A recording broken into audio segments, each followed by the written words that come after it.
¿Qué pensarías si te dijera que hubo un castigo tan brutal, tan inhumano, que hacía que cualquier otra ejecución pareciera compasiva? No fue diseñado para matar rápido, sino para destruir lentamente cuerpo y mente, mientras la víctima seguía consciente.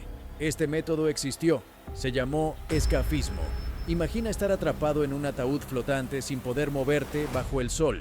Te alimentan a la fuerza con leche y miel, no por bondad, sino para provocar diarrea.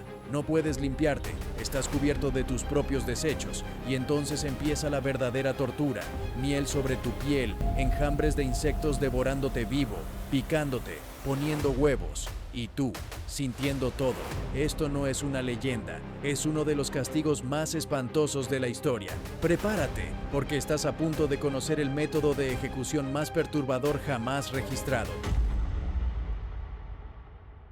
Pero ¿de dónde viene exactamente este castigo? ¿Y cómo sabemos que existió realmente? La palabra escafismo proviene del griego scafe, que significa barca o recipiente ahuecado. Este nombre describe literalmente cómo se ejecutaba el castigo. La víctima era colocada entre dos estructuras similares a barcas, ensambladas para aprisionar el cuerpo, mientras quedaban expuestos brazos, piernas y cabeza. Aunque la palabra nos llega del griego, el origen del castigo se encuentra en el imperio persa de los aqueménidas. En una civilización conocida por su organización, riqueza y poder militar, también existía un lado brutal que no toleraba la desobediencia o la traición. Y el escafismo no era solo una pena de muerte, era una lección, un símbolo del castigo que esperaba a quien osara desafiar la autoridad del rey. El caso más famoso y el único documentado con detalle es el de un soldado llamado Mitrades. El relato lo encontramos en la obra del historiador griego Plutarco. Durante una revuelta en el año 401 a.C., el rey Artajerjes II luchó contra su hermano Ciro el Joven, quien intentó arrebatarle el trono. En medio del caos, Ciro fue asesinado en combate, y la autoría del golpe mortal quedó inicialmente en el misterio. Pero Mitrades cometió un error fatal. Se jactó públicamente de haber sido él quien dio el golpe final al hermano del rey. En su arrogancia, creyó que sería reconocido por su valor. Pero ese orgullo selló su destino. Artajerjes ya había declarado que él mismo había matado a su hermano. La afirmación de Mitrades no solo contradecía al monarca, sino que lo ridiculizaba frente a su ejército. Y eso, en Persia, era imperdonable. Como escarmiento, Mitrades fue condenado al escafismo. Plutarco describe con detalles la espantosa ejecución. Confinado entre dos barcas, alimentado a la fuerza con leche y miel, cubierto de esta mezcla pegajosa y abandonado. Su cuerpo, descompuesto lentamente por insectos, suciedad y exposición, resistió, según el relato, durante 17 días antes de fallecer. ¿Exageración griega o realidad histórica? Puede que nunca lo sepamos con certeza, pero incluso si fue solo propaganda, la sola posibilidad de que alguien pudiera concebir semejante castigo ya resulta escalofriante. Y ahora que hemos explorado los orígenes y las historias del escafismo, es hora de enfrentar el verdadero horror. El primer paso del escafismo era despojar a la víctima de todo, no solo de su ropa, sino de su dignidad. Desnudos, vulnerables y completamente expuestos, eran colocados en una estructura de madera, usualmente formada por dos embarcaciones o un tronco ahuecado. El diseño era meticuloso. El torso quedaba atrapado firmemente, mientras la cabeza, los brazos y las piernas sobresalían por los bordes inmovilizados. No había escapatoria, ni forma de moverse, solo quedaba esperar, encerrado en una jaula flotante. Luego llegaba el siguiente acto macabro. Se les obligaba a consumir leche y miel en grandes cantidades. No era un gesto de compasión, sino parte fundamental de la tortura. Esta combinación provocaba diarrea severa. Pronto, el cuerpo del condenado se cubría de sus propios desechos. La madera absorbía la humedad. El hedor se volvía insoportable. Las condiciones eran perfectas para atraer lo peor que la naturaleza tenía para ofrecer. Los verdugos no se detenían ahí. Embadurnaban la piel expuesta del condenado con más miel. Cara, cuello, manos, pies, cualquier parte visible quedaba pegajosa, tentadora para miles de insectos. Moscas, hormigas, avispas, abejas, todos llegaban, uno por uno, a convertir ese cuerpo en su festín. El tormento no terminaba al caer la noche. Los cambios de temperatura traían nuevos enemigos. Durante el día, el sol abrasaba la piel. Provocaba ampollas, quemaduras, deshidratación. Por la noche, el frío calaba los huesos, causando calambres y temblores incontrolables. La víctima, envuelta en su propio sufrimiento, no dormía, no descansaba, solo agonizaba lentamente. Y cada día, los verdugos regresaban. Forzaban más leche, más miel, reaplicaban la mezcla sobre la piel. El ciclo no se detenía. Era una rutina diseñada para alargar la vida del condenado lo suficiente como para que el horror alcanzara nuevas profundidades. Al tercer o cuarto día, los efectos comenzaban a mostrarse con claridad. Las moscas ponían huevos en las heridas abiertas que se convertían en larvas. Gusanos vivos comenzaban a moverse bajo la piel. La víctima podía sentirlos pero no hacer nada. Las infecciones se multiplicaban, la carne se volvía negra, se desprendía en algunas zonas, el olor atraía más alimañas, más bichos, y mientras tanto el corazón seguía latiendo. Era una danza lenta entre el cuerpo y la muerte, donde la víctima quedaba atrapada, aún consciente. No había descanso, solo putrefacción lenta. Algunos relatos sugieren que este tormento podía durar más de una semana, incluso hasta 17 días. En ese tiempo, el cuerpo se transformaba en algo irreconocible. La piel se llenaba de ampollas, los ojos se irritaban por la constante presencia de insectos, los labios se agrietaban, la lengua se inflamaba. El cuerpo comenzaba a fallar, pero la mente seguía ahí, lo suficientemente lúcida para entender el horror. Y eso es lo que hace al escafismo tan único. No era solo un castigo físico, era un castigo mental.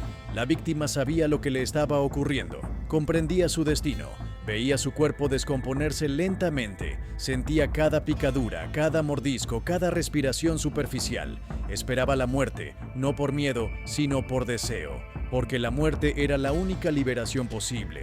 En algunos casos, los cuerpos eran colocados cerca de pantanos. El objetivo era uno: atraer aún más horrores. Sanguijuelas, ratas, serpientes pequeñas. Incluso se han registrado casos en los que ratas comenzaron a morder la carne viva del condenado.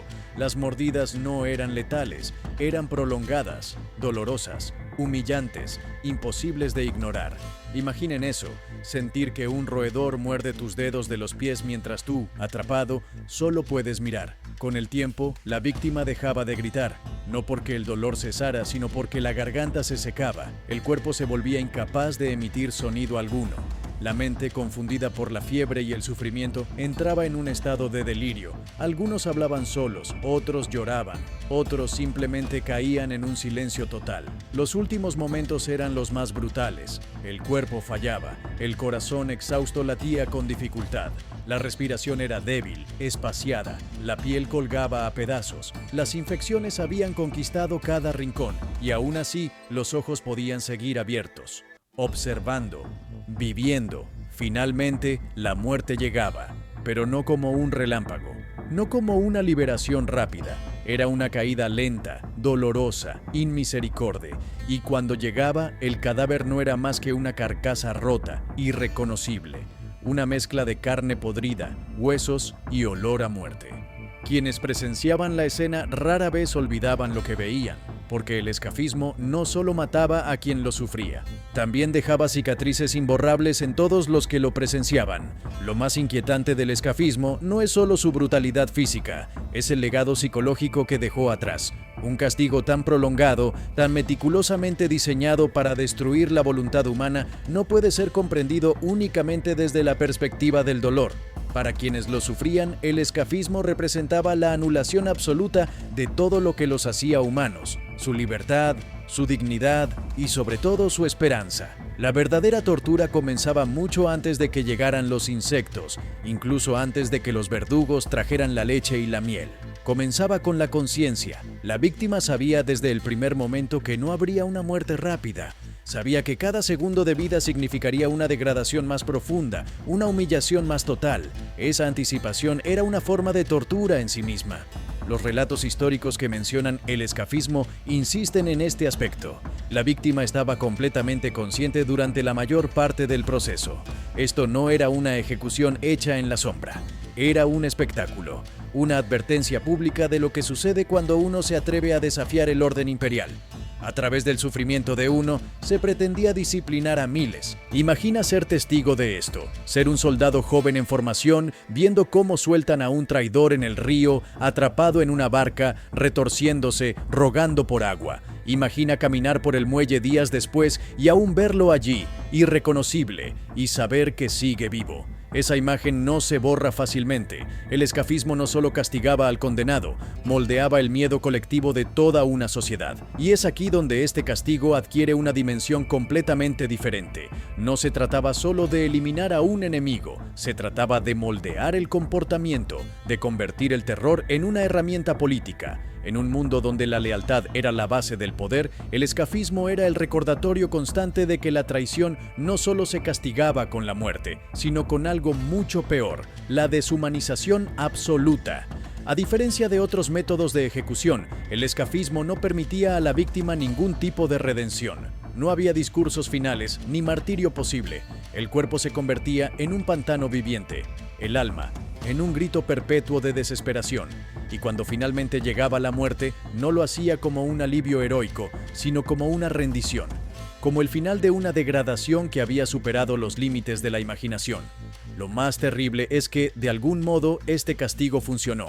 Persia durante siglos fue un imperio inmenso, diverso y asombrosamente estable para su tamaño. Parte de esa estabilidad vino del miedo, de la certeza de que la traición no quedaría impune, de que incluso los pensamientos peligrosos podían tener consecuencias monstruosas. El escafismo fue una herramienta propagandística mucho antes de que existiera el concepto moderno de propaganda. Este tipo de castigos nos obliga a preguntarnos algo más profundo. ¿Hasta dónde está dispuesto a llegar el ser humano para mantener el control?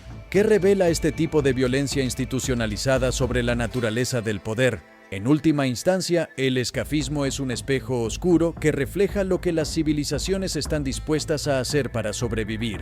Nos recuerda que incluso las sociedades más avanzadas, con su arquitectura imponente, sus sistemas de leyes y sus ideales elevados, pueden ocultar horrores inenarrables en sus rincones más profundos. Hoy, siglos después, el escafismo ya no se practica, pero su legado persiste. Nos llega en forma de leyendas, de susurros históricos, de recreaciones literarias y sobre todo como advertencia de lo que puede ocurrir cuando el poder pierde su humanidad, cuando la justicia se convierte en espectáculo, cuando el castigo ya no es una corrección, sino una destrucción meticulosa del ser.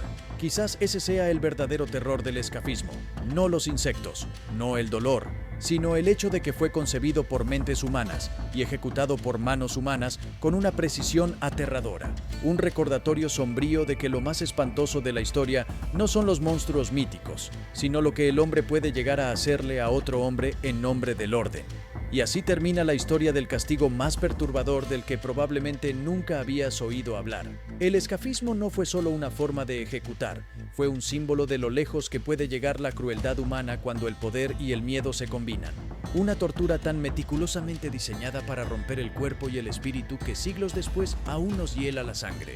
Y ahora, después de conocer este espeluznante episodio histórico, dime tú, ¿es el escafismo el método de ejecución más cruel que ha existido? ¿O conoces alguno aún más perturbador? Déjalo en los comentarios. Y si este viaje por la historia más oscura te ha impactado, dale like, compártelo y suscríbete para más relatos que no encontrarás en tus libros de texto.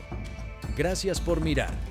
Y recuerda, la historia, a veces, puede ser mucho más aterradora que cualquier ficción.